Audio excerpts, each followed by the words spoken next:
Hello बच्चों, स्वागत है आप सबका आपके अपने YouTube चैनल दिशा क्लासेस पर। एक बार सभी बच्चे जुड़ जाएं भाई, क्योंकि आज के इस सेशन के अंदर हम आप लोगों के लिए लेकर आए हैं आरआरबी ग्रुप डी और एनटीपीसी के प्रीवियस ईयर क्वेश्चंस।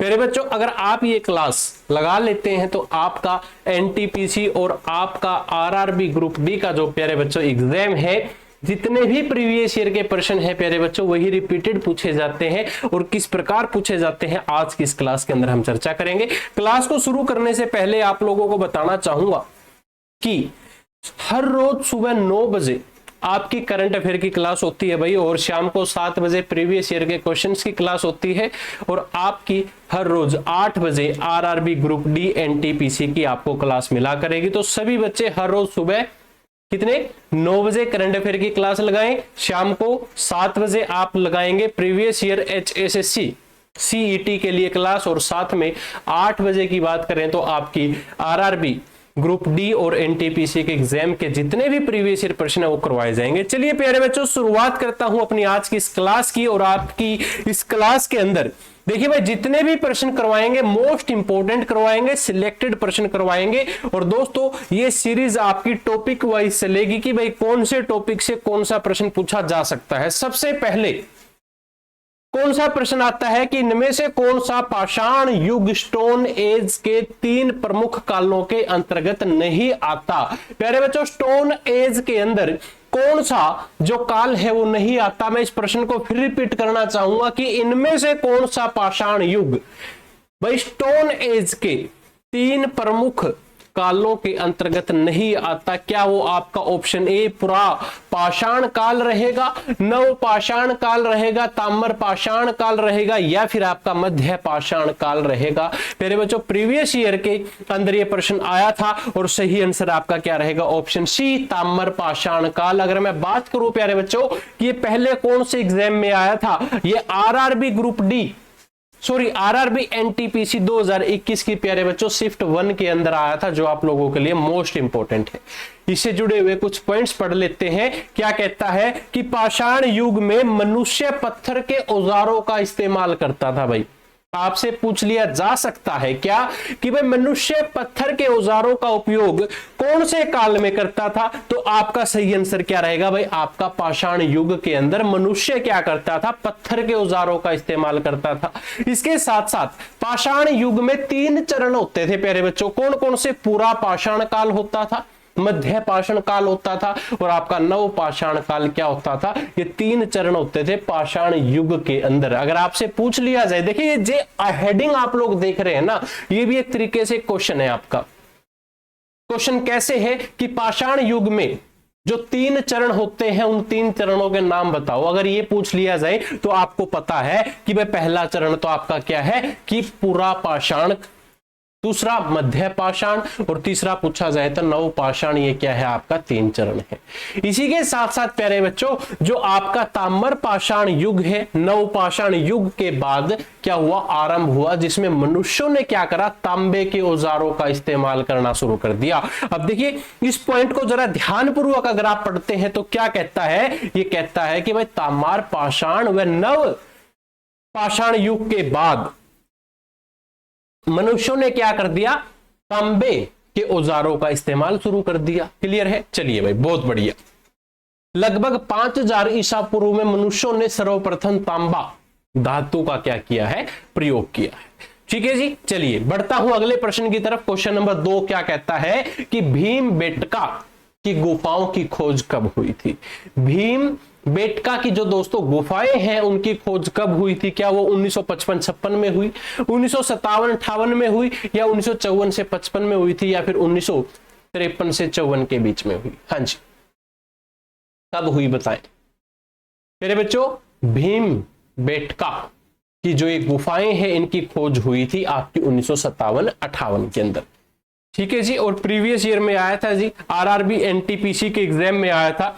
शिफ्ट 2 में ये प्रश्न आप लोगों से पूछा गया था प्यारे बच्चों, जो आप लोगों के लिए इंपॉर्टेंट है। अगर मैं बात करूं, भीम बेटका की गुफाएं भारत के मध्य प्रदेश के रायसेन जिले में स्थित है। आपसे पूछ लिया जाए कि भाई ये गुफाएं हैं जो भारत में कौन से राज्य के अंदर है। राज्य का नाम पूछा जाए तो जी मध्य प्रदेश। राज्य में कौन से जिले में है, तो रायसेन जिले के अंदर क्या रहेगी, स्थित रहेगी। कौन सी गुफाएं की बात की गई है भाई, आपकी गुफाओं का नाम है भीम बेटका गुफाएं, जो आपके कहां पर है प्यारे बच्चों, मध्य प्रदेश के रायसेन जिले के अंदर है। ये गुफाएं चार तरफ से दोस्तों क्या है, विभिन्न पर्वतमालाओं से घिरी हुई है। अब कहने का मतलब ये है कि जो ये गुफाएं है ना, इसकी चारों तरफ आपको क्या देखने को मिलेगा, पत्थर देखने को मिलेगा, पर्वत देखने को मिलेंगे, क्योंकि भाई ये पर्वतों से घिरी हुई है। यह एक पूरा पाषाणिक गुफा का क्या है प्यारे बच्चों, एक आवास के अंदर है, जिसके नियंत्रण मध्य ऐतिहासिक काल तक क्या है प्यारे बच्चों, रही है। ठीक है जी। अगर बात करें इसकी खोज किसने की थी, तो खोजकर्ता का नाम पूछा जाए तो डॉक्टर विष्णु श्रीधर वाककर्ण द्वारा दोस्तों इसकी खोज की गई थी 1758 के अंदर, 1757 और 58। इस पूरे प्रश्न में आपको मात्र 3 बात याद रखनी है। पहली बात तो ये याद रखनी है कि भीमबेटका की गुफाएं भारत में कहां पर है, तो भाई मध्य प्रदेश के अंदर है। मध्य प्रदेश के अंदर कौन से जिले में है, रायसेन जिले के अंदर है। इसकी खोज कब की गई थी, 1957 और 58 के अंदर इसकी क्या है, खोज की गई थी। ये जो पर्वत, ये जो आपकी गुफाएं हैं, ये क्या है, चारों तरफ से पर्वतमालाओं से घिरी हुई है। पर्वतमालाओं का मतलब है इसके चारों तरफ क्या है, आपके पर्वत हैं। और इसकी खोज किसने की थी, तो आपके खोजकर्ता का नाम क्या है, डॉक्टर विष्णु श्रीधर के द्वारा इसकी खोज की गई थी। क्लियर है प्यारे बच्चों। वर्ष 2003 में यूनेस्को ने इसे विश्व धरोहर स्थल घोषित कर दिया। अब देखिए मोस्ट इंपोर्टेंट प्रश्न बन गया आपका कि 2003 में यूनेस्को ने क्या कर दिया, इसको भाई विश्व धरोहर स्थल घोषित कर दिया, जो आप लोगों को पता होना चाहिए। देखिए क्वेश्चन से ज्यादा जो इंपॉर्टेंट होते हैं वो उसके फैक्ट्स होते हैं, जो आप लोगों को पता होना चाहिए। जो बच्चा पीडीएफ चाहता है भाई, आज की इस क्लास की पीडीएफ के लिए आपको क्या करना है, वीडियो के डिस्क्रिप्शन से हमारी ऐप को डाउनलोड करना है। जैसे ही आप एप्लीकेशन को डाउनलोड करेंगे, आपके सामने एक परचेज होम पेज का ऑप्शन आएगा, होम के साइड में परचेज का ऑप्शन आएगा, तो उस परचेज पे क्लिक कर लेना। क्लिक करते ही आपके सामने आरआरबी एनटीपीसी का फ्री बैच ओपन हो जाएगा। उसमें आपको एक क्लासेस भी मिलेंगी और साथ में इनकी जो रेगुलर जो क्लास की पीडीएफ है आपकी, वो पीडीएफ भी आपको दे दी जाएंगी। ठीक है जी। अगला प्रश्न आप सबके सामने आ जाता है, क्या कहता है कि भीमबेटका के शिलाश्रय निम्नलिखित में से किसके लिए प्रसिद्ध है। भाई प्यारे बच्चों, ये जो भीमबेटका की शिलाश्रय है, ये किसके लिए प्रसिद्ध है? क्या ये मौर्य वंश के दौरान की गई चित्रकारी के चिन्हों की वजह से प्रसिद्ध है, या फिर मुगलों की मूर्ति कला के चिन्हों की वजह से प्रसिद्ध है, या फिर ऑप्शन सी प्रारंभिक द्रविड़ काल के चिन्हों की वजह से प्रसिद्ध है, या फिर प्यारे बच्चों भारतीय उपमहाद्वीप पर मानव जीवन के क्या है कि प्राचीनतम चिन्हों की वजह से प्रसिद्ध है। देखिए 4 ऑप्शन है, मोस्ट इंपोर्टेंट ऑप्शन है। क्या कहता है कि जो भीमबेटका की शिलाश्रय है, ये किस कारण प्रसिद्ध है। इसका सारे पॉइंट को छोड़ दो, अगर नहीं समझ आ रहा तो सिंपल से एक बात याद रख लो कि जो ये भीमबेटका के गुफाएं हैं, ये प्रसिद्ध क्यों है जी। कारण क्या है प्रसिद्ध होने का? कारण ये है कि वह भारतीय उपमहाद्वीप पर मानव जीवन के प्राचीनतम चिन्हों की वजह से क्या है प्रसिद्ध है। यहां पर देखा गया कि भाई मानव जीवन यहां पर था, इस कारण ये क्या है प्रसिद्ध हो गई। प्यारे बच्चों, ये क्वेश्चन आपका आरआरबी एनटीपीसी के एग्जाम में आया था, शिफ्ट 1 के अंदर 2021 में पूछा गया था जी।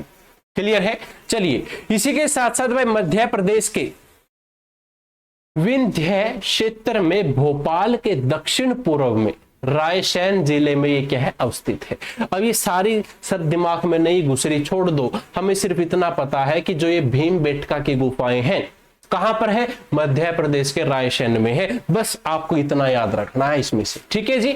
और अगला पॉइंट क्या कहता है कि भाई यद्यपि यहां अधिकांश चित्रकारी मध्य पाषाण युग की है, क्या कहता है कि यहां पर आपको जो सबसे ज्यादा चित्रकारी देखने को मिली, कौन से युग की मिली, भाई मध्य पाषाण युग की हमें यहां पर देखने को मिली थी। और कहा जाता है कि भाई यहां पर उत्तर पुरा पाषाण, ताम्र पाषाण काल, प्रारंभिक ऐतिहासिक और मध्यकालीन युग के भी हमें क्या मिले हैं, चित्र मिले हैं। अब प्यारे बच्चों जो ये हमें गुफाएं मिली है ना, भीमबेटका की गुफाएं, ये गुफाएं देखो अब आपको पता है कि मध्य प्रदेश के रायसेन के अंदर है। इसके साथ साथ हमें ये भी पता है कि भाई ये क्यों प्रसिद्ध है इतनी, क्योंकि मध्य जो आपका पाषाण युग है प्यारे बच्चों, उनकी चित्रकारी हमें यहाँ पर देखने को मिली थी। इसके अलावा उत्तर पुरा पाषाण काल की चित्रकारी हमें देखने को मिली। ताम्र यानी कि तांबा जो युग आया था, मानव ने जब तांबे का इस्तेमाल करना शुरू कर दिया, उसकी भी चित्रकारी हमें यहाँ पर देखने को मिली थी। इसके अलावा जो ऐतिहासिक हमारा मध्यकालीन युग है, उसके भी प्यारे बच्चों हमें यहाँ पर चित्र देखने को मिले थे। क्लियर है? चलिए बढ़ता हूं अगले प्रश्न की तरफ। अगला प्रश्न क्या कहता है कि भारत में पाषाण कालीन शिला चित्रकारी कहां पाई गई है या फिर पाई जाती है? क्या वो नालंदा में पाई जाती है, भीमबेटका में पाई जाती है, एलिफेंटा में पाई जाती है, या फिर बाघ गुफाओं के अंदर पाई जाती है? क्वेश्चन क्या कहता है, ध्यान से समझना है कि पाषाण कालीन शिला जो चित्रकारी है हमें कहां पर पाई गई प्यारे बच्चों? वो पाई गई थी भीमबेटका के अंदर। क्योंकि मैं आप लोगों को थोड़ी देर पहले ही बताकर हटा हूं कि भाई जो ये चित्रकारी हमें पाई है, पाषाण कालीन चित्र शैली जो हमें मिली है, वो हमें कौन सी गुफाओं में मिली है प्यारे बच्चों? भीमबेटका की गुफाओं में मिली है। क्लियर है? अब इससे जुड़े हुए कुछ पॉइंट्स बताने से पहले आपको बताना चाहूंगा, ये क्वेश्चन भी प्यारे बच्चों आरआरबी एनटीपीसी के शिफ्ट 1 में 2021 में आया था। क्लियर है? बहुत बढ़िया। प्यारे बच्चों वही बात रिपीट हो गई कि भाई ये कहां पर है, मध्य प्रदेश के रायसेन जिले के अंदर है। हमें इसको बार बार नहीं पढ़ना, टाइपिस्ट ने बार बार लिख दिया तो आपको देखना भी पड़ेगा। ठीक है प्यारे बच्चों, क्या कहता है कि जहां पर पाषाण कालीन शिला चित्रकारी पाई जाती है, ये दोस्तों स्थान का नाम पूछा गया है तो भीमबेटका स्थान आपका रहेगा। क्लियर है? चलिए भाई अगला प्रश्न है, क्या कहता है कि निम्नलिखित में से कौन सा मानव गतिविधियों एवं सभ्यता के प्रकार ऐतिहासिक काल का सही कालानुक्रम है? अब प्यारे बच्चों इसमें ना हमें थोड़ा सा अपने दिमाग को इस्तेमाल करना पड़ेगा। कैसे? इसने ना क्रम पूछ लिया कि सर हमें क्या बताओ कि जो प्राक ऐतिहासिक काल का सही क्रम है वो कौन सा है। कहने का मतलब ये है कि भाई पहले क्या आपका पूरा पाषाण काल आएगा, मध्य पाषाण काल आएगा, या फिर नव पाषाण काल आएगा? क्या ये सही है? या फिर धातु युग काल आएगा, मध्य पाषाण काल आएगा, या फिर पूरा पाषाण काल आएगा? क्या ऑप्शन बी सही है? या फिर आपका ऑप्शन सी नव पाषाण काल, मध्य पाषाण काल, या फिर पूरा पाषाण काल? क्या ऑप्शन सी सही है? या फिर आपसे कह दे कि मध्य पाषाण काल, नव पाषाण काल, या फिर पूरा पाषाण काल? भाई इनमें से कौन सा सही है, ये आपसे पूछा है। जरा कमेंट करके बताएंगे सभी बच्चे। हाँ जी जल्दी से बताएं भाई सभी बच्चे, क्या इसका आंसर सही क्या है और क्या गलत है। इनमें से अगर आपने इसको सही क्रम में लिख लिया तो भाई आप लोगों के लिए आरआरबी ग्रुप डी और एनटीपीसी के लिए प्रीवियस ईयर की बुक है जो बिल्कुल फ्री आपको प्रोवाइड कर दी जाएगी। तो प्यारे बच्चों इसका जो सही आंसर है ऑप्शन ए। क्या कहता है कि पूरा पाषाण काल पहले क्रम पे आएगा, मध्य पाषाण काल दूसरे क्रम पे आएगा, और तीसरे क्रम पे आपका नव पाषाण काल आएगा। और प्यारे बच्चों जो एक क्वेश्चन नंबर 5 है जो हमारा, ये आपका आरआरबी एनटीपीसी के एग्जाम में आया था पहली शिफ्ट में 2021 के अंदर जब आपका एग्जाम हुआ था। क्लियर है? चलिए इससे जुड़े हुए कुछ प्रश्न हैं प्यारे बच्चों। क्या कहता है कि प्राग ऐतिहासिक काल से तात्पर्य इतिहास के उस युग से है। कौन से युग से है? कि जब मानव ने लिपि लेखन का विकास नहीं किया था। अब ये क्या कहता है कि प्राग ऐतिहासिक काल का तात्पर्य हमारे उस इतिहास से जुड़ा हुआ है जब मानव को कुछ भी लिखना नहीं आता था। भाई ऐसा जीवन पत्थरों के इर्द गिर्द ही सीमित था। भाई उस समय क्या कहते हैं कि जो मानव है वो सिर्फ पत्थरों से ही घिरा रहता था, पत्थरों में ही रहता था। उस समय औजार भी पत्थर के होते थे। कहने का मतलब समझ गए, इसलिए इसे पाषाण काल ही कहते हैं। ठीक है चलिए बहुत बढ़िया।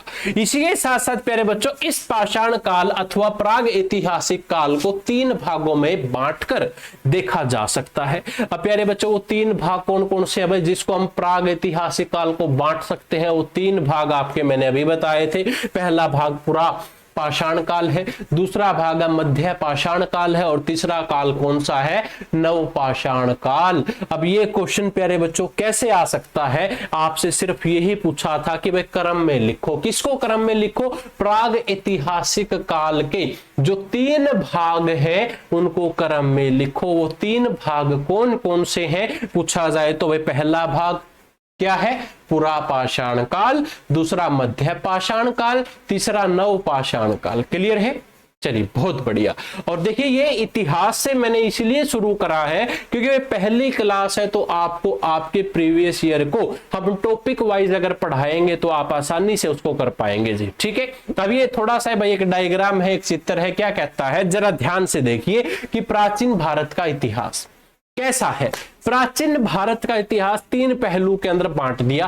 पहला पहलू है प्राग ऐतिहासिक काल के लक्षण, दूसरा है आग ऐतिहासिक काल, तीसरा है ऐतिहासिक काल। प्यारे बच्चों प्राग ऐतिहासिक काल के अंदर हमें लिखित साक्ष्य नहीं मिला, ठीक है। इसके अलावा भाई हमें पुरातात्विक साक्ष्य भी उपलब्ध नहीं हुआ और इसके साथ साथ उदाहरण पाषाण काल हमें यहां पर देखने को मिला। मैं सिंपल एक लाइन में अगर बताऊं भाई जो हमारा भारत का प्राचीन इतिहास है वो 3 भाग में बटा हुआ है। पहले का नाम है प्राग ऐतिहासिक काल, यहां पे हमें कोई भी लिखी हुई चीज नहीं मिली थी क्योंकि पढ़ना आता नहीं था, लिखना नहीं आता था, तो कैसे लिख देंगे भाई। दूसरा है आग ऐतिहासिक काल, लिखित साक्ष्य हमें यहां से उपलब्ध हो गया था भाई, ठीक है। अब ये जो आपकी थ्योरी की क्लास है उसमें डिटेल में बताऊंगा, यहाँ पे मैं डिटेल में नहीं बताऊंगा। जो बच्चा थ्योरी की क्लास लगाना चाहता है एप्लीकेशन को डाउनलोड करें, फ्री में क्लास वहां से आप हिस्ट्री की लगा सकते हैं।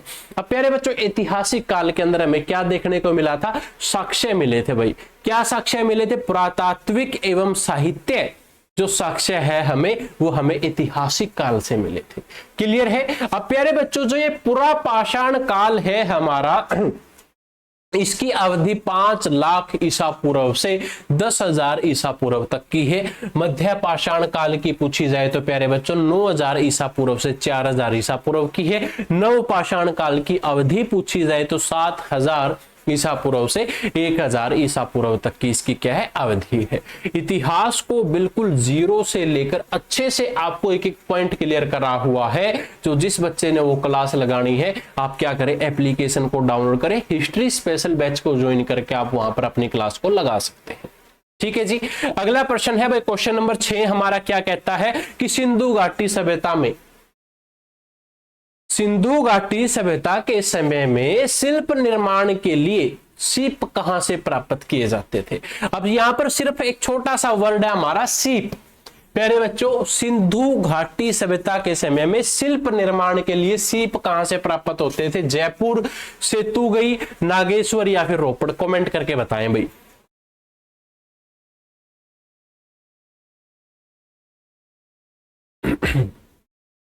हाँ जी, सिंधु घाटी सभ्यता के समय में शिल्प निर्माण के लिए सीप हमें कहां से प्राप्त होते थे, भाई नागेश्वर से हमें सीप प्राप्त होते थे। प्यारे बच्चों एनटीपीसी स्टेज 2 के अंदर शिफ्ट 3 के अंदर यह क्वेश्चन आपका देखने को मिला था। देखिए शिल्प निर्माण के लिए सीप नागेश्वर से हमें प्राप्त हुए। प्यारे बच्चों नागेश्वर कहां पर है, गुजरात के अंदर है। क्लियर है, चलिए बहुत बढ़िया। इसी के साथ साथ प्यारे बच्चों अगर मैं बात करूं कि भाई जो ये सीप है, इस सभ्यता के अंदर सीप के माध्यम से कला की जाती थी। कला कैसे, मोहरे बना दी, मिट्टी के बर्तन बना दिए, आभूषण बना दिए, पक्की हुई ईंटें हमें यहां पर देखने को मिली थी, मूर्तियां हमें यहां पर देखने को मिली थी। ठीक है जी, बहुत बढ़िया। अगला प्रश्न, सिंधु घाटी सभ्यता का निर्माण सिंधु घाटी सभ्यता का निम्न में से कौन सा स्थल पंजाब भारत में स्थित है। पंजाब भारत में, भाई भारत पंजाब में कौन सा स्थल स्थित है, क्या वो कोट दीजी है, बनावली है, बालू है, रोपड़ है। प्यारे बच्चों देखिए कोट दीजी, बनावली, बालू हरियाणा आपको समझ में आ चुका होगा। रोपड़ कहां पर है जी, पंजाब के अंदर है, तो ये का आंसर क्या आएगा, पंजाब के अंदर रोपड़ है जी। और रोपड़ के अंदर ये क्या रहेगा, आपका स्थल स्थित रहेगा। और अगर बात की जाए प्यारे बच्चों आपसे कि भाई ये जो आपका क्वेश्चन नंबर 7 है कब आया था, आपकी एनटीपीसी के शिफ्ट 1 के अंदर आया था, स्टेज 2 के एग्जाम में 2022 को। क्लियर, चलिए भाई बहुत बढ़िया। सिंधु घाटी सभ्यता स्थल रोपड़ की खोज दोस्तों 1950 में की थी। किसके द्वारा की गई पूछा जाए तो बीबी लाल के द्वारा इसकी खोज की गई थी। प्यारे बच्चों, अगर आपसे कहे कि पंजाब के रोपड़ जिले के अंदर सतलज नदी के तट पर कौन सा स्थल स्थित है, तो प्यारे बच्चों सिंधु घाटी सभ्यता का यह स्थल है, जो कौन सी नदी पर स्थित है, तो सतलज नदी पर स्थित है। इसके अलावा बात की जाए भाई, यहां से मनुष्यों के पालतू कुत्ते है जो दफनाए जाते थे, जो उस समय के आपके सिंधु घाटी की सभ्यता के लोग होते थे, अपने पालतू कुत्तों को यहीं पर दफना देते थे, जिंदा नहीं मरे हुए को। ठीक है। हाँ, अगला प्रश्न भाई क्या कहता है कि हड़प्पा की अधिकांश मानक मोहरें डैश नामक स्थान एक प्रकार की मुलायम पत्थर से बनी होती थी, जो 2x2 विमा के साथ वर्गाकार आकृति का होता था तथा जिसका उपयोग व्यावसायिक उद्देश्यों के लिए किया जाता था। अब ये कहता क्या है इस क्वेश्चन में, ये कह रहा है कि भाई हड़प्पा सभ्यता की जो मोहरें होती थी, स्टैंप जो होती थी, वो भाई मुलायम होती थी। बिल्कुल एक ऐसे पत्थर का इस्तेमाल करते थे जो बिल्कुल सॉफ्ट और मुलायम अपनी मोहरें को बना देता था। और इन मोहरों का साइज क्या होता था प्यारे बच्चों, 2x2 विमा के वर्गाकार आकृति का होता था। और ये मोहरें जो बनाई जाती थी ये व्यावसायिक उद्देश्यों के लिए ही इस्तेमाल होती थी। तो प्यारे बच्चों वो मोहरों का नाम क्या है, वो मोहरें कौन सी है? क्या वो मोहरें आपकी रोडोनाइट है, गोल्डन रोटाइल है, या फिर स्टीएटाइड है, या फिर सेलेनाइट है? तो प्यारे बच्चों ये जो मोहरें हैं आपकी, ये रहेंगी आपकी सेलेनाइट पत्थर से जो है वो बनी होती है। क्लियर है? चलिए बहुत बढ़िया। ये प्यारे बच्चों आपका शिफ्ट 3 के अंदर आया था आरआरबी एनटीपीसी के एग्जाम के अंदर। ये आरआरबी एनटीपीसी एग्जाम में मैं इसलिए साथ के साथ बता रहा हूं ताकि बच्चों को ये भी पता चले कि भाई ये कौन सी शिफ्ट में आया था, ये क्वेश्चन कितना इंपॉर्टेंट है कितना नहीं है। ठीक है, अब इस लाइन को जरा ध्यान से आप पढ़िए क्या लिखा हुआ है। हाँ जी, कि हड़प्पा की अधिकांश मोहरों को सेल खड़ी से बनाया जाता था। प्यारे बच्चों सेल खड़ी काफी बार एग्जाम में आ चुका है कि भाई सेल खड़ी से अधिकांश क्या बनाया जाता था, तो सेल खड़ी से अधिकांश भाई हड़प्पा सभ्यता की जो मोहरें हैं वो बनाई जाती थी। और काफी बार एग्जाम में आया हुआ है कि सेल खड़ी से कौन सी सभ्यता की मोहरें बनती थी, तो हड़प्पा सभ्यता की बनती थी। अन्य नाम पूछा जाए तो क्या है, C8 टाइट। ठीक है जी। चलिए दोस्तों ये क्या होता था, एक प्रकार का नरम पत्थर होता था, इस नरम पत्थर के माध्यम से ही आपकी बनाई जाती थी मोहरें। ठीक है, इसके अतिरिक्त कांचली मिट्टी, चरट, गोमेट मिट्टी के द्वारा भी मोहरें बनाई जाती थी। कौन सी सभ्यता में? हड़प्पा सभ्यता में। इसके साथ साथ भाई मानक मोहरों का जो आकार है 2x2 आयाम के आयताकार का होता था, जो मैं आप लोगों को ऑलरेडी बता चुका हूं। जब भी आपको ये चीज देखने को मिले क्या कि सेल खड़ी नामक पत्थर से कौन सी सभ्यता की मोहरें बनाई जाती थी? हड़प्पा सभ्यता की। और ये जो मोहरें होती थी भाई ये नरम पत्थर होता था। ठीक है, और आकार पूछा जाए तो 2x2 आपका आकार होता था। ठीक है जी। इन मोहरों पर गणितीय चित्र होते थे जिसका उपयोग शैक्षणिक उद्देश्यों के लिए किया जाता था। शैक्षिक उद्देश्य भाई जो आपके शिक्षा के क्षेत्र में इसका क्या किया जाता था, उपयोग किया जाता था। मैं आप लोगों को पहले भी बता चुका हूं, व्यावसायिक क्षेत्र के लिए आप इसको कह सकते हैं। अब यहां पर एक नया वर्ड इस्तेमाल किया है कि वह शिक्षक उद्देश्य के लिए भी इसको इस्तेमाल किया जाता है। ठीक है।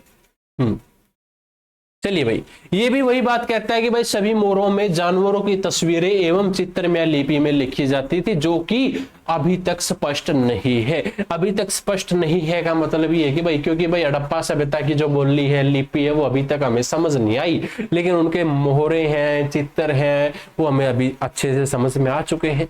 ठीक है, इनकी मोहरों पर जानवरों के क्या होते थे, चित्र होते थे, ये हम सभी को पता है। अब गुरुजी वो जानवर बताओ हमें कौन कौन से हैं।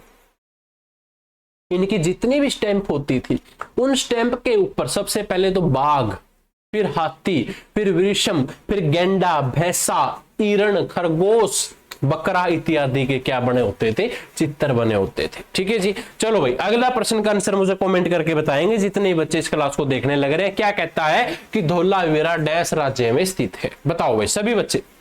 धोलावीरा डैश राज्य में स्थित है, गुजरात, झारखंड, राजस्थान या फिर छत्तीसगढ़। हाँ जी, धोलावीरा डैश राज्य में स्थित है, तो प्यारे बच्चों ये आपका गुजरात के अंदर क्या रहेगा, स्थित रहेगा। और काफी बार एग्जाम्स के अंदर आ चुका भाई, हरियाणा के एग्जाम्स में आ चुका है, दिल्ली पुलिस के अंदर काफी बार आ चुका है, हरियाणा सीईटी में भी काफी बार पूछा जा चुका, और भाई आपका आरआरबी एनटीपीसी के अंदर स्टेज फर्स्ट के एग्जाम के अंदर शिफ्ट 1 में भी आप लोगों से पूछा जा चुका है।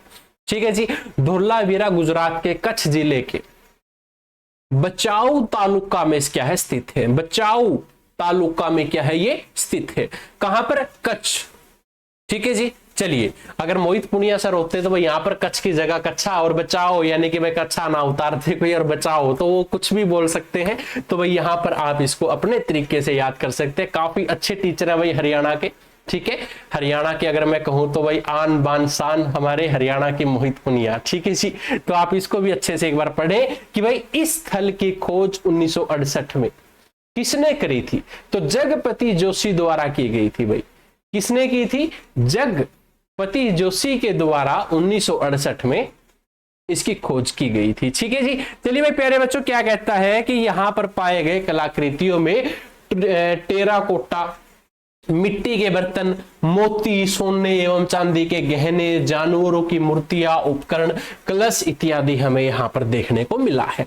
अब सिंपल एक लाइन में मैं अगर बताऊं भाई धोलावीरा कहां पर है, गुजरात में है। गुजरात के कहां पर, कच्छ के अंदर ये क्या रहेगा, स्थित रहेगा। 1968 में इसकी खोज की थी किसने, जगपति जोशी के द्वारा। और यहाँ पर हमें जो खोज के दौरान क्या क्या मिला, तो भाई टेरा कोटा मिला, मिट्टी के बर्तन मिले, मोती मिले, सोने चांदी, सोना और तांबे के गहने हमें मिले, जानवरों की मूर्तियां हमें यहाँ पर मिली, उपकरण मिले और कलश इत्यादि हमें यहाँ पर देखने को मिला था। ठीक है जी, चलिए बहुत बढ़िया।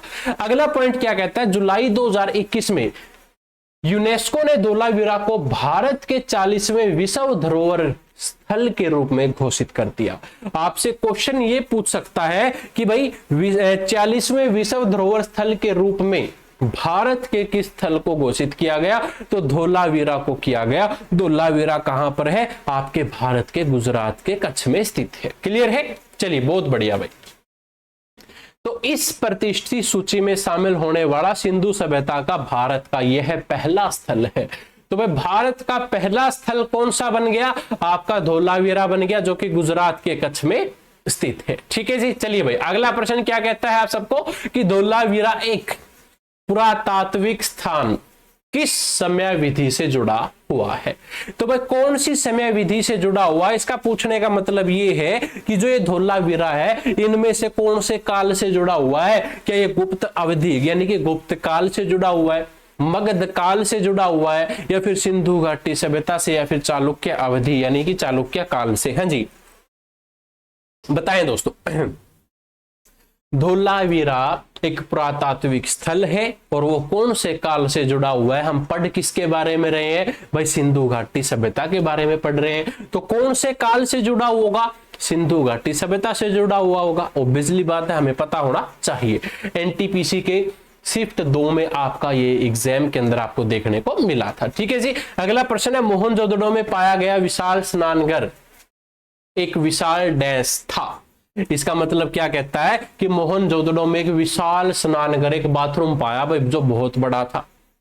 ठीक है, और उसकी आकृति कैसी थी, क्या वो आपका वृत्ताकार टैंक था, बेलनाकार टैंक था, त्रिभुजाकार था, या फिर आयताकार था। तो प्यारे बच्चों कैसा था, उसका आकार पूछा जाए तो आयताकार उसका आकार होता था।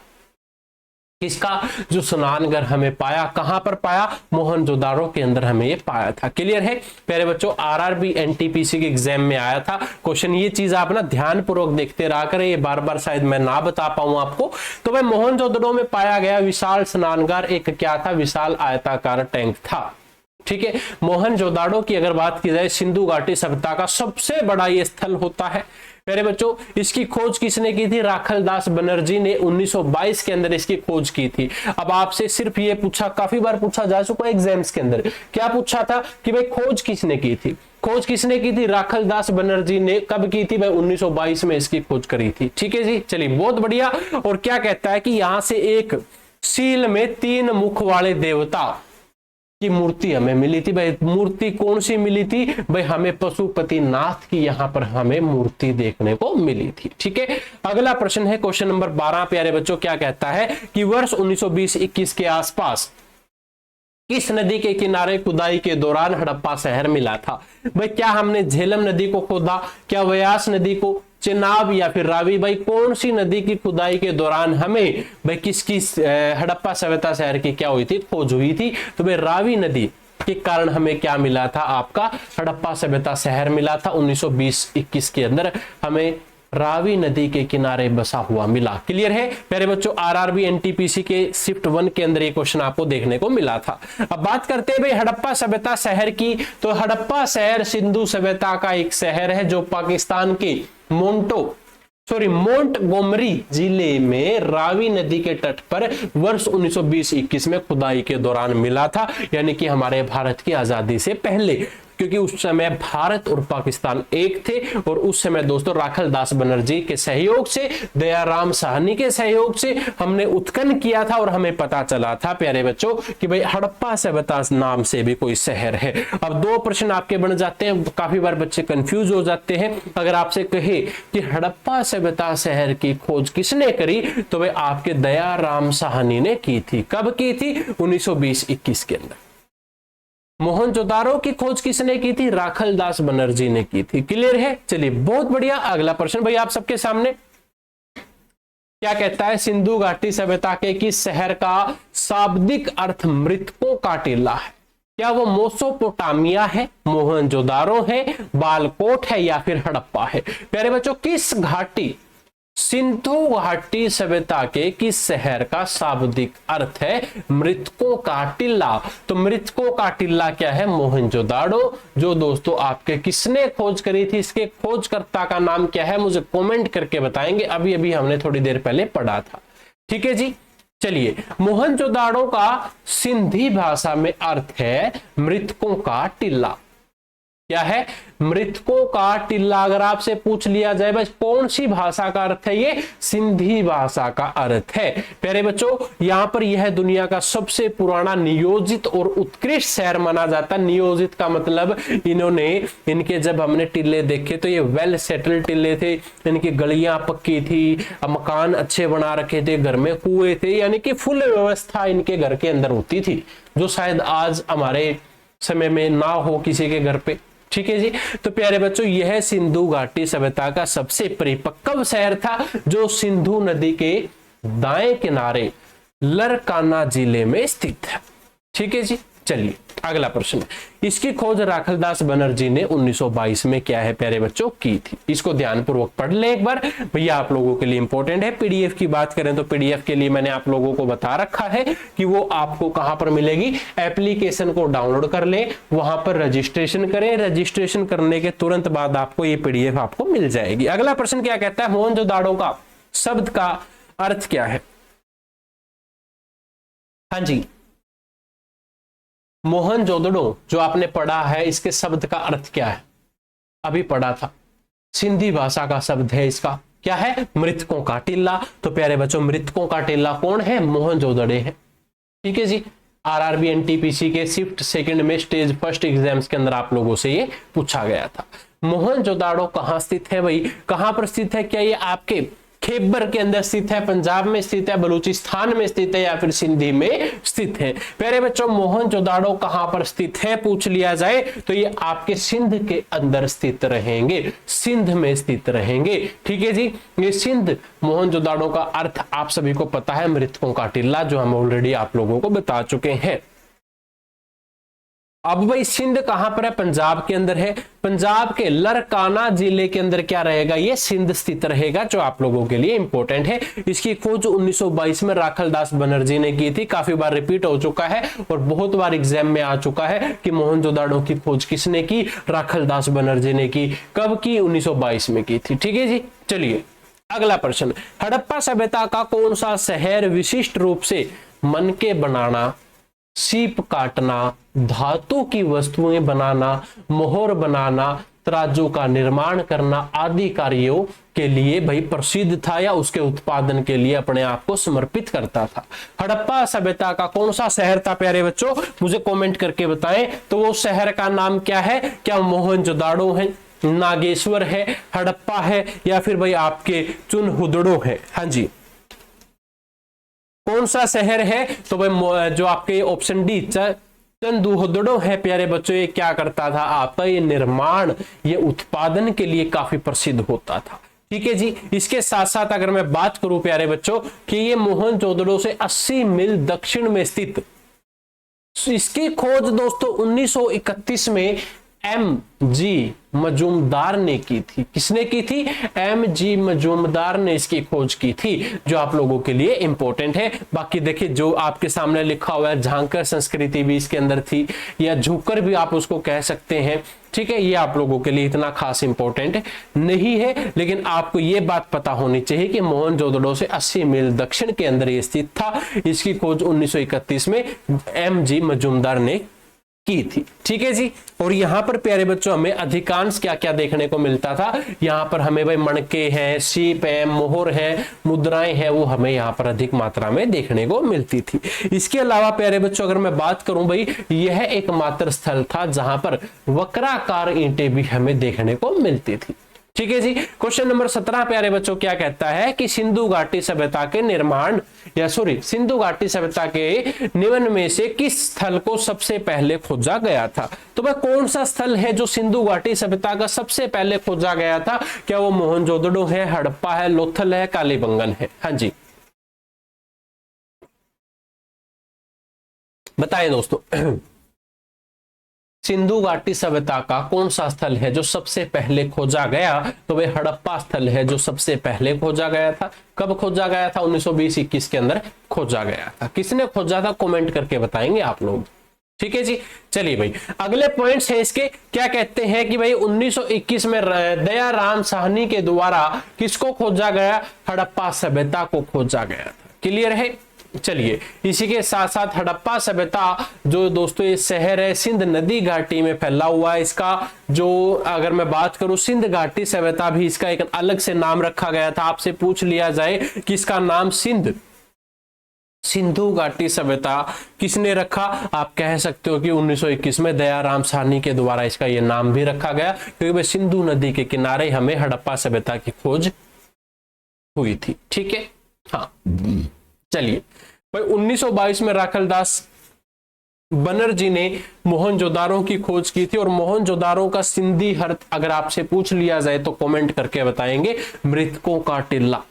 क्या बताएंगे? मृतकों का टिल्ला हम किसे कहते थे? मोहनजोदाड़ो को कहते थे। क्लियर है? चलिए अगला प्रश्न भाई क्वेश्चन नंबर 18 की पत्थर की बनी नृत्य करते हुए पुरुष की मूर्ति नटराज किस स्थान पर पाई गई थी? भाई नटराज मूर्ति हमें पुरुष की थी भाई, मूर्ति जो नृत्य करती हुई मूर्ति थी वो हमें कहां से मिली? लोथल से, रंगपुर से, हड़प्पा से, मोहनजोदड़ो से। अगर आपसे पूछ लिया जाए प्यारे बच्चों ये हमें हड़प्पा से मिली थी, और ये क्वेश्चन है जो आपका आरआरबी एनटीपीसी के एग्जाम में आया हुआ था। प्यारे बच्चों हड़प्पा से प्राप्त पुरुष नर्तक धक जो चूना पत्थर से बनी हुई मूर्ति है हमें मिली थी। इसके अलावा अगर मैं बात करूं वह दाहिने पैर के बल पर खड़ा हुआ था और बाएं पैर नृत्य की मुद्रा में ऊंचा उठा हुआ था। जैसे भाई पैर ये ऐसे ऊंचे उठा लेते हैं ना नाचते हुए, इस तरीके से ये पैर क्या है आपका, इनका बायां पैर है जो ऊंचा उठा हुआ था। ठीक है। इस मूर्ति में नटराज के आदि रूप का द्योतक माना जाता है या माना गया है, इसलिए दोस्तों इसको हम नटराज मूर्ति के नाम से भी जानते हैं। इस मूर्ति की ऊंचाई भाई 7-8 इंच की क्या रहेगी? मूर्ति की ऊंचाई रहेगी। आपके सामने लिखा भी हुआ है। प्यारे बच्चों इनमें से कौन सा स्थल हड़प्पा स्थल गुजरात में पाया गया। भाई कौन सा हड़प्पा स्थल है जो गुजरात में पाया गया? क्या वो आपका बालाथल है, खांडिया है, धोलावीर है, मांडा है? प्यारे बच्चों, हड़प्पा सभ्यता स्थल गुजरात में जो हमें पाया गया, धोलावीरा पाया गया है, जो आप लोगों को ऑलरेडी मैं बता चुका हूं कि गुजरात में हमें क्या देखने को मिला था, धोलावीरा। धोलावीरा कहां पर? गुजरात के कच्छ के अंदर स्थित है। क्लियर? अब भाई इसके क्वेश्चंस की बात करें तो भाई एनटीपीसी के अंदर आया था, शिफ्ट 1 के अंदर एक क्वेश्चन आपको देखने को मिलेगा। और प्यारे बच्चों, हड़प्पा युगीन नगर धोलावीरा को संयुक्त राष्ट्र शैक्षणिक, वैज्ञानिक और सांस्कृतिक संगठन यानी कि UNESCO ने वैश्विक स्तर पर इसे धरोहर की सूची में क्या कर दिया? शामिल कर दिया है। और ये भारत का पहला ऐसा धरोहर बना है। और विश्व की बात की जाए तो ये 40वां आपका वहां पर धरोहर बना है। क्लियर है? चलिए प्यारे बच्चों, क्या कहता है कि यह गुजरात के रण ऑफ कच्छ में खादिर बेट द्वीप पर स्थित है। ये बात मैं काफी बार रिपीट कर चुका हूं भाई। क्या है कि गुजरात के कच्छ में ये क्या है? स्थित है। कौन? धोलावीरा। प्यारे बच्चों, यह वैश्विक धरोहर की सूची में शामिल हो चुका है। और भारत का तो पहला है, लेकिन भारत का तो 40वां है और गुजरात का ये क्या बन गया? पहला ऐसा धरोहर बन चुका है। ठीक है। इसकी खोज भाई 1968 में पूरा जो तात्वक थे इसके जगपति जोशी ने दोस्तों इसकी क्या की थी? खोज की थी। इसके अलावा भाई क्वेश्चन नंबर 20 आपके सामने आ जाता है कि निम्नलिखित में से कौन सा स्थल सिंधु घाटी सभ्यता का हिस्सा नहीं है? अब इनमें से भाई कौन सा ऐसा स्थल है जो सिंधु घाटी सभ्यता का नहीं है? आपने देखो सिंधु घाटी सभ्यता के बारे में थोड़ा बहुत तो जानना होगा। क्या मोहनजोदाड़ो है, हड़प्पा है, लोथल है या फिर उर्रूक है? तो आप समझ चुके होंगे भाई उर्रूक है जो ये इसका स्थल नहीं है। किसका स्थल नहीं है? आपके हड़प्पा या फिर सिंधु घाटी सभ्यता का स्थल नहीं है। ठीक है जी। चलिए भाई प्यारे बच्चों, सिंधु घाटी सभ्यता के प्रमुख स्थल कौन कौन से हैं? मोहनजोदाड़ो है, कालीबंगा है, हड़प्पा है, धोलावीरा है, लोथल है, राखी गढ़ी है। प्यारे बच्चों, राखी गढ़ी अब काफी देर बाद आया है। हरियाणा के जितने भी बच्चे हैं राखी गढ़ी पर ज्यादा से ज्यादा फोकस रखना, क्योंकि राखी गढ़ी भाई आपके हरियाणा का सबसे बड़ा स्थल है। और आपके हरियाणा के राखी गढ़ी के अंदर हड़प्पा सभ्यता या सिंधु घाटी सभ्यता का सबसे बड़ा संग्रहालय हरियाणा में कहां पर बनेगा? राखी गढ़ी के अंदर बनेगा भाई। क्लियर है? चलिए अगला प्रश्न प्यारे बच्चों, सिंधु सभ्यता का या फिर हड़प्पा में प्रभावित स्थल सिंधु नदी के आसपास केंद्रित था। ये लाइन इतनी इंपॉर्टेंट नहीं है भाई, इसको छोड़ दो। ये सिर्फ ये कह रहा है सिंधु सभ्यता है ना जो आपकी, हड़प्पा के प्रारंभिक स्थल सिंधु नदी के आसपास का वो केंद्र होता था बस। ठीक है। हाँ भाई, इस लाइन को भी आप छोड़ दें, हमारे लिए इंपॉर्टेंट नहीं है। तो चलिए अगले प्रश्न की तरफ बढ़ते हैं। अगला प्रश्न क्वेश्चन नंबर 21 क्या कहता है कि सिंधु सभ्यता के इनमें से किन स्थलों में जलाशयों के साक्ष्य मिले हैं? बस जलाशयों के साक्ष्य में कालीबंगा से मिले हैं, धोलावीरा से मिले हैं, या फिर कोट दीजी से मिले, या फिर लोथल से मिले हैं। प्यारे बच्चों, अगर आपसे कहे कि भाई हमें जो ये साक्ष्य है वो कहां से मिले हैं, किसके साक्ष्य? सिंधु सभ्यता के जो जलाशय के साक्ष्य हमें मिले हैं वो कहां से मिले हैं? तो धोलावीरा से मिले हैं। धोलावीरा कहां पर है? गुजरात के कच्छ के अंदर स्थित है। ठीक है जी। अगला प्रश्न प्यारे बच्चों, और जेपी जोशी ने 1967-68 के अंदर इसकी खोज की थी। और ये जो गुजरात के अंदर आपका धोलावीरा है प्यारे बच्चों, इस नगर की अगर मैं बात करूं ये आयताकार होता था। ठीक है। अगला प्रश्न क्या कहता है कि यहां से एक विशाल जलाशय का साक्ष्य हमें देखने को मिला था। ठीक है जी, जो हम ऑलरेडी आपके सामने बात कर चुके हैं। और ये आप लोगों के लिए इंपॉर्टेंट जो फैक्ट है इनको आप भी ध्यानपूर्वक पढ़ लेना। ठीक है जी। अगला प्रश्न क्या कहता है, पुरातात्विक स्थल सूरकोटड़ा किस राज्य में स्थित है? भाई राजस्थान में है, पंजाब में है, बिहार में है, गुजरात में है। अब ये सूरकोटड़ा कहां पर है प्यारे बच्चों? गुजरात के अंदर स्थित है। ये क्या है? पुरातात्विक स्थल है। और प्यारे बच्चों ये जो सूरकोटड़ा है अगर मैं बात करूं ये गुजरात के कच्छ जिले के अंदर ही क्या रहेगा? स्थित रहेगा, आपके धोलावीरा के बिल्कुल साइड में, पास में। ठीक है जी। हड़प्पा सभ्यता के विस्तार के प्रमाण हमें यहां पर मिले हैं भाई। इसके अलावा 1966 में स्थल की खोज जगदीप जोशी ने, किसने भाई? जेपी के द्वारा इसकी क्या की गई थी? जगदीप जोशी के द्वारा इसकी खोज की गई थी। प्यारे बच्चों, ये कुछ आपके स्थल है सिंधु घाटी सभ्यता के प्रमुख और महत्वपूर्ण स्थल जो एग्जाम में पूछे जाते हैं। जैसे कि आपसे पूछ लिया जाए भाई गुजरात में कौन कौन से स्थल हैं, तो गुजरात में धोलावीरा, लोथल है, रंगपुरा है, सूरकोटडा आपका यहां पर रहेगा। उत्तर प्रदेश में आलमगीरपुर आपका रहेगा, राजस्थान में कालीबंगा आपका रहेगा, जम्मू कश्मीर में मांडा आपका रहेगा, महाराष्ट्र में दिम्माबाद रहेगा और पंजाब का रोपड़ दोस्तों आपका सिंधु घाटी सभ्यता के प्रमुख स्थल है। या आप इनको नोट कर लें। ठीक है जी, चलिए बढ़ता हूं अगले प्रश्न की तरफ। क्या कहता है कि 1944 में भारतीय पुरातत्व सर्वेक्षण के महानिर्देशक के रूप में किसने पदभार संभाला और हड़प्पा की खुदाई का जिम्मा लिया? तो हड़प्पा की खुदाई का जिम्मा भाई 1944 में किसने लिया था? आपके रैम व्हीलर ने दोस्तों क्या लिया था? जिम्मा लिया था कि भाई अब 1944 से लेकर भारतीय पुरातत्व सर्वेक्षण के महानिर्देशक के रूप में पदभार संभाला और प्यारे बच्चों इसने जिम्मेवारी ली कि भाई अब हड़प्पा सभ्यता के खुदाई की जिम्मेवारी मेरी है। प्यारे बच्चों, सर रॉबर्ट एरिक मार्टिमिर व्हीलर ने 1944 में भारतीय पुरातत्व सर्वेक्षण का महानिर्देशक का पदभार संभाला और हड़प्पा सभ्यता की खुदाई का जिम्मा ले लिया। और प्यारे बच्चों, इससे मैं ज्यादा आपको नहीं पढ़ाऊंगा, आप सिर्फ यही बात याद रखना इससे। ठीक है जी, अगला प्रश्न क्या कहता है कि प्रसिद्ध सिंधु घाटी सभ्यता मोहनजोदड़ो की पहली बार खुदाई किस प्रख्यात भारतीय पुरातात्विक द्वारा की गई थी? ये कह रहा है भाई जो आपका मोहनजोदड़ो की पहली बार खुदाई है ना, वो कौन से भारतीय पुरातात्विक के द्वारा की गई थी? तो भाई आर.डी. बनर्जी के द्वारा, राखलदास बनर्जी के द्वारा दोस्तों क्या की गई थी?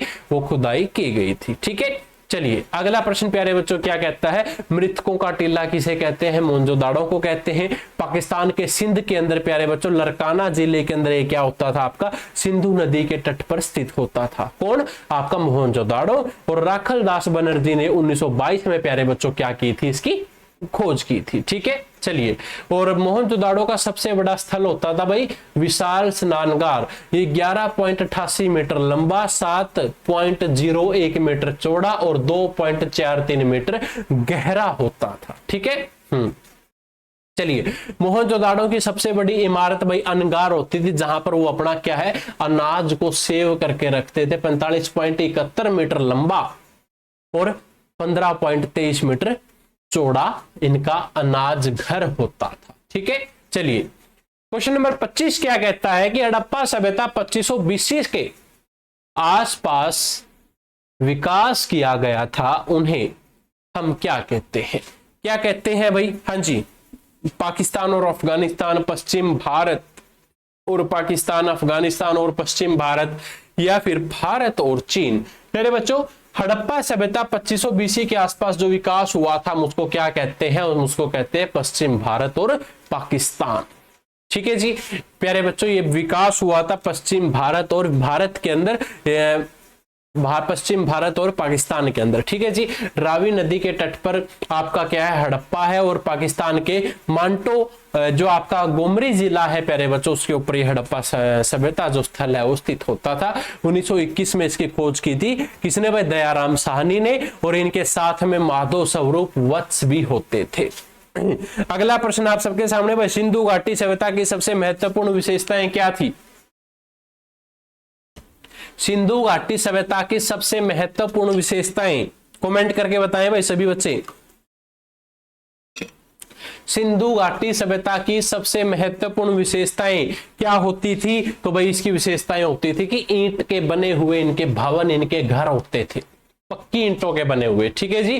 प्राचीन नदी जो कौन सी है भाई? विश्व की प्राचीन नदी घाटी सभ्यताओं के अंदर ये क्या होता था? प्रमुख स्थल होता था। प्यारे बच्चों, ये अपनी बस्तियों को पक्की ईंटों से बनाकर रखते थे और इनकी ईंटों का जो अनुपात होता था भाई 4:2:1 के अंदर भाई प्यारे बच्चों इनकी क्या होती थी? ईंटें होती थी। इसको सभी बच्चे नोट कर ले और मुझे बताएं क्या कि वह सिंधु घाटी सभ्यता क्या है? हाँ जी, ताम्र युगनी है, लोहा युगनी है, अक्षय या फिर कांस्य है? हाँ जी तो सिंधु घाटी सभ्यता आपकी कांस्य युगनी सभ्यता है। इसके अंदर कांस्य का इस्तेमाल किया जाता था। मेरे बच्चों, सिंधु घाटी सभ्यता कांस्य युगीन सभ्यता है और साथ में कांस्य धातु का प्रयोग भी पहली बार इसी सभ्यता के अंदर किया था। कांस्य, तांबा और टीन का मिश्रण से यहाँ पर दोस्तों ये कार्य करते थे। सिंधु सभ्यता के 1400 केंद्रों को खोजा जा चुका है, जिसमें 925 केंद्र भारत के अंदर क्या है, स्थित है। ठीक है जी।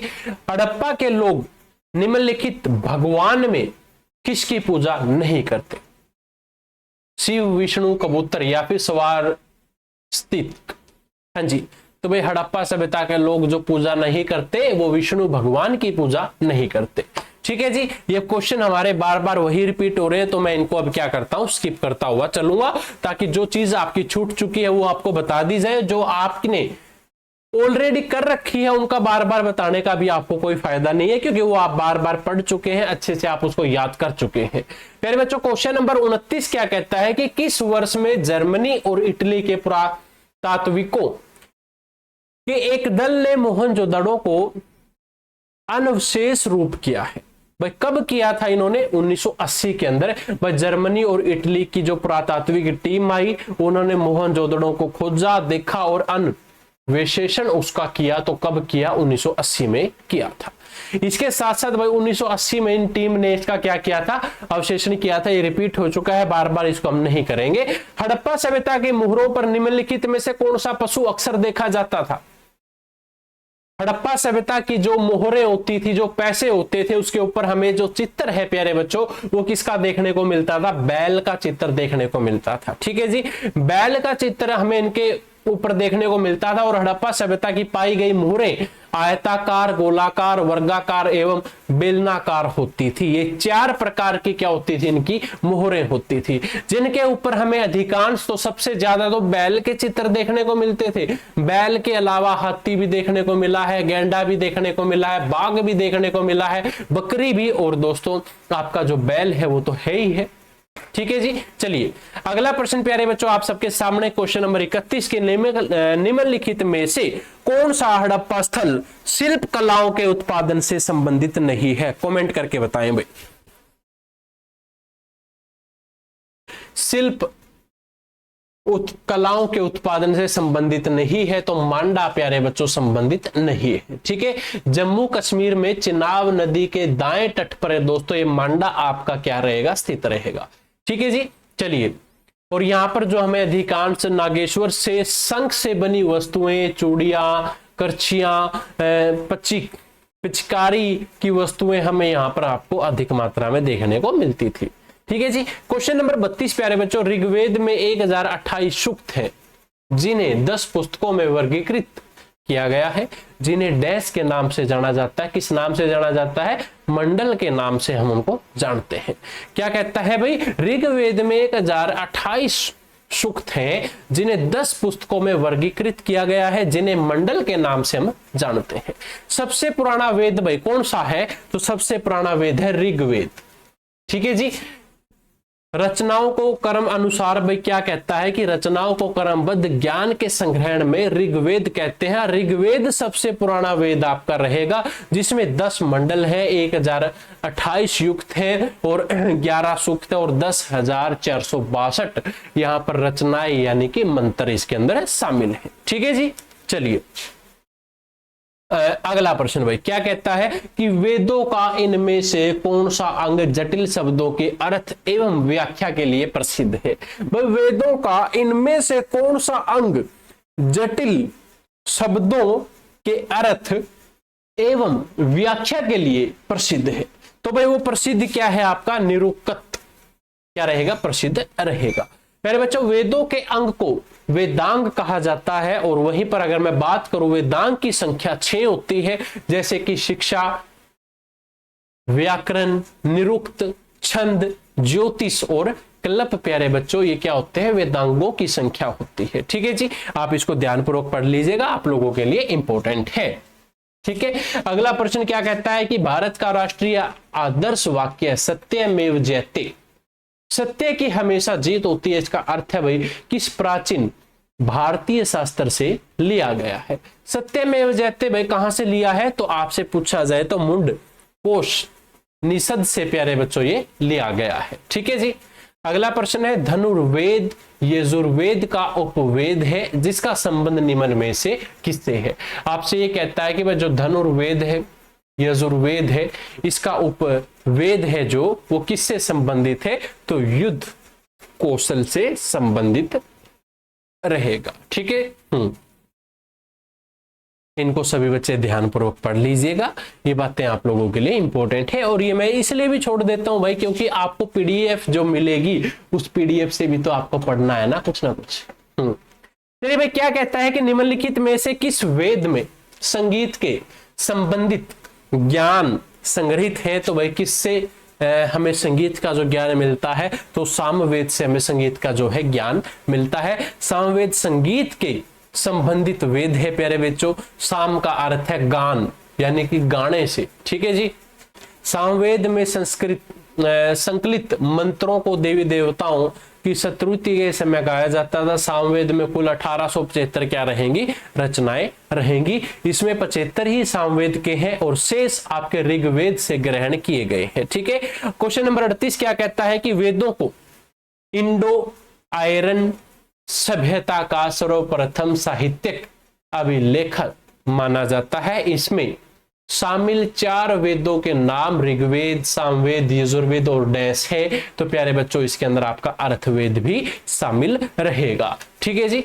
ये आपके रिपीट हो चुके हैं, हम इसको स्किप करते हुए चलेंगे। भाई वेद कितने हैं, 4, ऋग्वेद, यजुर्वेद, सामवेद और अर्थवेद। ये आपको पता होना चाहिए कि कितने वेद हैं, हमारे 4 वेद हैं और चारों वेदों के नाम आप सबके सामने है, ये आपको पता होना चाहिए जी। अगला प्रश्न क्वेश्चन नंबर 39, मुंडक उपनिषद किसे संबंधित है। हाँ जी, मुंडक उपनिषद किससे संबंधित है प्यारे बच्चों, तो ये आपका अर्थवेद से संबंधित है। ठीक है जी, मुंडकोपनिषद अर्थवेद की स्वकीय शाखा का उपनिषद है प्यारे बच्चों। इसके अंदर 3 मुंडक होते हैं। मुंडक को 2-2 खंड के अंदर बांटा गया है और कुल 64 मंत्र इसके अंदर शामिल होते हैं। ठीक है जी, भारत की वैदिक कला अवधि कब तक चली, तो वैदिक जो अवधि है प्यारे बच्चों वो 1500 बीसी से 500 बीसी तक चली थी। ठीक है जी, हाँ चलिए, यजुर्वेद को, यजुर का अर्थ क्या है, यजुर्वेद में जो ये यजुर है उसका अर्थ क्या है, उसका अर्थ है बलिदान। और पेपर में पूछा गया था कि यजुर्वेद में यजुर का अर्थ क्या है प्यारे बच्चों, तो उसका अर्थ है बलिदान।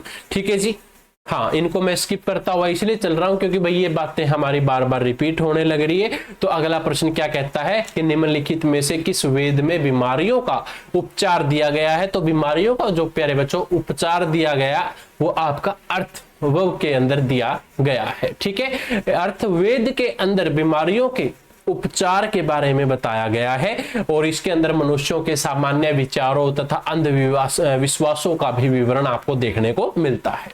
ठीक है जी, निम्नलिखित विकल्पों में से गलत जोड़ी को चुने। भाई अब ये कहता है कि गलत जोड़ी कौन सी है, चंद्रगुप्त मौर्य, बिंबिसार गुप्त, राजा चोल, कनिष्क कुषाण। बताओ भाई गलत क्या है, तो गलत है बिंबिसार गुप्त, क्योंकि बिंबिसार गुप्त नहीं है। ठीक है जी, बिंबिसार ने 1544 ईस्वी में मगध का हर्षक वंश की स्थापना की थी। आपसे पूछ लिया जाए बिंबिसार ने 1544 में मगध वंश की क्या की स्थापना की, जो आप लोगों के लिए इंपॉर्टेंट है। जो भी बच्चा मगध साम्राज्य के बारे में पढ़ना चाहता है, वीडियो के या फिर चैनल के प्लेलिस्ट के ऑप्शंस को आप खोल लेना, वहां पर आपको प्लेलिस्ट में हिस्ट्री की क्लास मिल जाएगी, उसमें आपको मगध साम्राज्य के बारे में संपूर्ण पढ़ाया गया है। ठीक है, निम्नलिखित में से कौन सी मगध साम्राज्य की राजनीति थी, भाई सॉरी राजधानी थी। मगध साम्राज्य की राजधानी कौन सी थी, राजगीर प्यारे बच्चों इसकी क्या होती थी, राजधानी होती थी। आपसे पूछ लिया जा सकता है मगध प्राचीन भारत के 16 महाजनपदों में से क्या होता था, एक होता था, वह बौद्ध काल में उत्तर भारत का सबसे शक्तिशाली जनपद होता था। प्यारे बच्चों इसकी प्राचीन राजधानी राजगृह यानी कि राजगीर या फिर आप इसको कह सकते हो गिरिव्रज दोस्तों इसकी राजधानी होती थी। ठीक है, अगला प्रश्न है भाई प्राचीन काल में अवध को किस नाम से जाना जाता था, तो कौशल के नाम से अवध को जाना जाता था। 6वीं शताब्दी या फिर ईसा पूर्व में प्यारे बच्चों भारतवर्ष 16 महाजनपदों के अंदर विभाजित था। जो बच्चा 16 महाजनपदों के बारे में जानना चाहता है, भाई आपके वीडियो के डिस्क्रिप्शन में हिस्ट्री की प्लेलिस्ट के अंदर 16 महाजनपदों के बारे में बारीकी से अच्छे से बता रखा है। ये क्लास सिर्फ एमसीक्यूज की है, इसलिए हम एमसीक्यूज से ज्यादा डिटेल में नहीं जा रहे, क्योंकि प्रीवियस ईयर के अंदर सिर्फ आपको प्रीवियस ईयर के क्वेश्चंस के बारे में बताने लग रहे हैं। अगर आपको डिटेल में पढ़ना है तो आप हमारी प्लेलिस्ट क्लास को ज्वाइन कर सकते हैं। ठीक है जी। मेरे बच्चों क्वेश्चन नंबर 46 क्या कहता है कि 19वीं शताब्दी में निर्मित अजमेर का सोनीजी की निषिद्ध मंदिर डैश को समर्पित है। किसको समर्पित है भाई? भगवान ऋषभ देव को क्या रहेगा? ये समर्पित रहेगा। ठीक है भाई, ये मंदिर लाल मंदिर भी आप इसको कह सकते हैं। यह मंदिर जैन धर्म के प्रथम तीर्थकर ऋषभ देव को क्या रहेगा? समर्पित रहेगा। 6वीं शताब्दी की बात की जाए तो भाई 6वीं शताब्दी ईसा पूर्व के प्रारंभ में भगवान महावीर का जन्म निम्नलिखित में से किस स्थान पर हुआ? तो भगवान महावीर का जन्म हुआ था भाई वैशाली के अंदर, और काफी बार एग्जाम में आ चुका है। आरआरबी एनटीपीसी के शिफ्ट 1 के अंदर स्टेज फर्स्ट में ये क्वेश्चन आपको देखने को मिला था। जैन धर्म के 24वें एवं अंतिम तीर्थकर होते थे भाई कौन? महावीर स्वामी जैन, और उनका जन्म हुआ था प्यारे बच्चों ये आपका 1540 के अंदर, जो आपका वैशाली के अंदर इनका जन्म माना जाता है। ठीक है, भगवान महावीर का मूल नाम क्या है भाई? आपका वर्धमान दोस्तों क्या होता था? इनका मूल नाम होता था, जो आप लोगों के लिए इंपॉर्टेंट है। ये बातें रिपीट हो चुकी है। इनकी माता का नाम भाई त्रिशला होता था, जो लिच्छवी राजकुमारी होती थी। ठीक है जी। इनकी पत्नी का नाम पूछा जाए तो यशोदा इनकी पत्नी का नाम होता था। जैन